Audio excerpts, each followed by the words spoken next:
ভাগ প্রক্রিয়ায় গসাগু। আমরা এখন তিনটে সংখ্যা দিয়ে ভাগ প্রক্রিয়ায় গসাগু শিখবো। 11, 33 আর কত 55। তাহলে প্রথমে আমি সবসময় বড় সংখ্যা দুটো আগে নেবো, ঠিক আছে? এই দুটো নিলেও হবে, কিন্তু আমি সবসময় বড় সংখ্যা দুটো আগে নেবো, তাহলে অঙ্ক ছোট হয়ে যাবে, ঠিক আছে? 33 আর 55 কতবার যাবে বলো? 33 একে 33, 33 দুগুণে 66 হয়, তো কবার যাবে? একবার। 33 একে কত হলো? 33, কত হলো? 22 হলো। এবার কত নামবে? কত নামবে বলো? 33 নামবে। কবার যাবে বলো? একবার। কত হলো? 22, 11 হলো। এবার কত নামে বলো? 22, কবার হলো?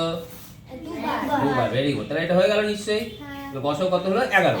কিন্তু আমার সংখ্যা ছিল কটা? তিনটে। আমি কত সংখ্যার গসাগু করেছি? দুটো। এখন বাকি আছে কোনটা? একটা। কোনটা বাকি আছে? তাহলে 11কে গসাগু কত বেরিয়েছিল?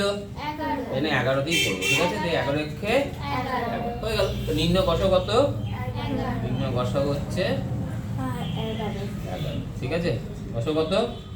11। আর একটা করি, তাহলে তোমাদের ব্যাপারটা সুবিধা হবে বুঝতে। তাহলে অঙ্ক হচ্ছে, এবার ধরো 72, 90 আর 54। আমি কোন দুটো নিতে বলেছিলাম সবসময়?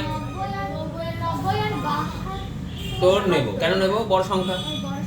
তাহলে 90 আর 72 নিই। 72 দিয়ে ভাগ করবো কাকে? 90-কে। কবার যাবে? একবার। কত হয়? 72 একে 72, তাই না? কত বিয়োগ করলে কত হয়? 18। 18 হয়। তো 18 যদি হয়, এরপরে কত নামবে বলো? এখানে কত? 72। তাহলে 18 ঘর নামতে জানো তোমরা? জানো না? বলো। 4 18 72, তাই না?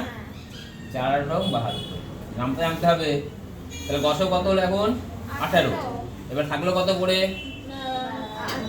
54। তো 54 কত ভাগ করবো বলো? 18 দিয়ে। তাহলে কত? 18 54? 3 18 54। Very good. তাহলে কত উত্তর হলো? 18। উত্তর কি লিখবো? অত নিম্ন গসাগু কত? নিম্ন গসাগু হচ্ছে 18। বুঝতে পারলে? এভাবে করতে হবে। ক্লিয়ার? দেখো পৃষ্ঠা নাম্বার 55-এর এই যে 5-এর দাগের অঙ্কগুলো একা একা করবে এবার। এছাড়া ক্লাস 5-এর প্রভাতী গণিত পৃষ্ঠা নাম্বার 97-এর অঙ্ক হচ্ছে এই অঙ্কগুলো, লাস্টে 6-এর দাগের অঙ্কগুলো। 6-এর দাগের অঙ্কগুলো সব একা একা করবে। 6-এর দাগের অঙ্ক মনে থাকবে? বুঝতে পারলে?